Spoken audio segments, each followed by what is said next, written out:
ಜಾಗೃತಿ ಜಾಗೃತಿ ಎಂದರೆ ಅಂತರಾಳದ ಜಾಗೃತಿ.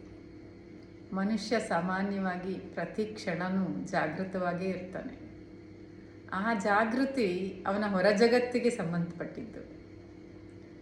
ಒಳ ಜಗತ್ತಿನ ಜಾಗೃತಿ ಇದೆಯಲ್ಲ, ಅದು ಜಾಗೃತವಾದಾಗ ಹೊರ ಜಗತ್ತಿನೊಂದಿಗೆ ಸ್ಪಂದಿಸುವ, ಸವಿಯುವ, ಆಸ್ವಾದಿಸುವ, ಪ್ರತಿಕ್ರಿಯಿಸುವ ಪ್ರತಿಯೊಂದು ಗಳಿಗೆಯಲ್ಲಿಯೂ ಸಮಾಧಾನ ಚಿತ್ತದಲ್ಲಿರುವಂತಹ ಒಂದು ಮನಸ್ಥಿತಿ ಉಂಟಾಗತ್ತೆ. ಅಂತರಾಳದ ಜಾಗೃತಿ ಆಗಿದೆ ನಿಮಗೆ ಅಂತ ಅಂದ್ಕೊಳ್ಳಿ. ಆ ಕ್ಷಣದಿಂದ ಯಾವುದೇ ವಿಷಯ, ಯಾವುದೇ ಸಂದರ್ಭ, ಯಾವುದೇ ಭೀಕರ ಬಿರುಗಾಳಿ ನಿಮ್ಮನ್ನು ಅಲ್ಲಾಡಿಸೋದಕ್ಕೆ ಸಾಧ್ಯನೇ ಇಲ್ಲ. ಅಂತರಾಳದ ಜಾಗೃತಿಯನ್ನು ಜಾಗೃತಗೊಳಿಸೋದು ಹೇಗೆ ಅನ್ನೋ ಪ್ರಶ್ನೆ ಬರ್ತಾ ಇದೆ ಅಲ್ವಾ?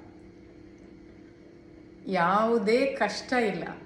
ಸುಮ್ಮನೆ ಕಣ್ಣು ಮುಚ್ಚಿ ಕುಳಿತು ಅಂತರಾಳಕ್ಕೋಗಿ ನಿಮ್ಮದೇ ಆದ ದೈವತ್ವದ ಜೋಡಣೆ ಬೆರಿಬೇಕು ನೀವು. ಆಗಲೇ ಜಾಗೃತ ಆಗಕ್ಕೆ ಸಾಧ್ಯ. ಪ್ರತಿದಿನ ನೀವೊಂದಷ್ಟು ಸಮಯವನ್ನು ನಿಮಗಾಗಿ ಕೊಟ್ಟಾಗ ನಿಜವಾಗಿ ಜಾಗೃತಿ ಆಗುತ್ತೆ.